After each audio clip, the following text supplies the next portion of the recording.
अस्सलाम वालेकुम। मैं आपको जन्नत टिप्स में खुशामदीद कहती हूँ, जहाँ आपको मिलेंगे घरेलू टोटके जो आपको खूबसूरत ही नहीं सेहतमंद बनाने में भी मदद करेंगे।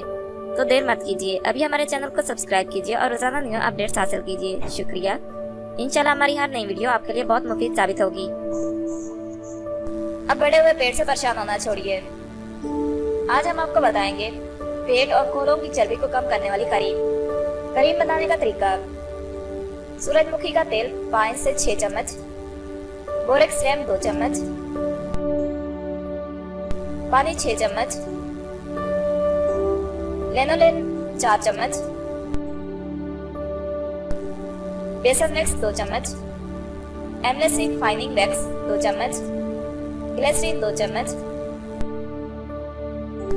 तमाम चीजों को अच्छी तरह मिक्स करके एक करीम बना लें और सुबह शाम अपने पेट और कोलों पर अच्छी तरह से मसाज करके ऊपर मलमल का कपड़ा लपेट दें या फिर बेल्ट बांध लें। इसके साथ अपनी खुराक को भी कंट्रोल करें और वर्जिश को मामूल बना लें।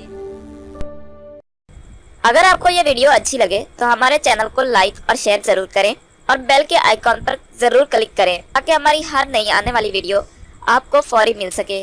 और साथ ही साथ हमें अपनी कीमती आरा और फीडबैक जरूर दें ताकि हम अपनी हर आने वाली नई वीडियो आपके लिए और बेहतर बना सकें। शुक्रिया।